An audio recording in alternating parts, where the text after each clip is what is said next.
আজ চলে এসেছি আমার মায়ের হাতের তৈরির পাটিসাপটা নিয়ে। তো প্রথমেই তোমরা দেখে নিলে যে মা দুধ ঢেলে নিল এবং তার মধ্যে চালের গুঁড়ি দিয়ে দিল। তারপর একটু একটু করে ময়দা দিয়ে সেটাকে ভালো করে নাড়িয়ে নিতে হবে যাতে তার মধ্যে কোনো লাম্পস না থেকে যায়। দেখো ওটা ভালো করে নাড়াতে হবে যাতে মানে একদম মিহিভাবে মিশ্রণটা তৈরি হয়। দেখো এইরকম দেখতে হবে। মিশ্রণটা ভালো করে নাড়িয়ে নেওয়ার পর তারপর তার মধ্যে একটু সুজি অ্যাড করতে হবে প্রয়োজন মতো। তারপর সুজি অ্যাড করা হয়ে গেলে দিয়ে দিতে হবে একটু চিনি দিয়ে তারপর সেটাকে ভালো করে নাড়িয়ে নিতে হবে। পেস্টটা এরকম ভালোভাবে তৈরি হয়ে যাওয়ার পর আমরা খোয়া ক্ষীরটা নিয়ে নেবো।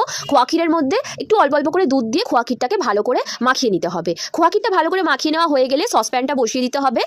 সসপ্যানটা বসিয়ে নেওয়ার পর তার উপর একটু তেল বুলিয়ে নিতে হবে। তেল বুলিয়ে নিয়ে তার উপর অল্প করে সেই পেস্টটাকে দিয়ে সেটাকে ভালো করে ঘুরিয়ে একটা গোল শেপ দিয়ে দিতে হবে।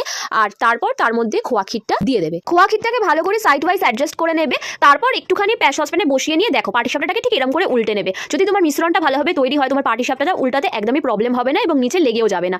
দেখো রেডি, খুব চটজলদি আমার মায়ের হাতের পাটিসাপটা।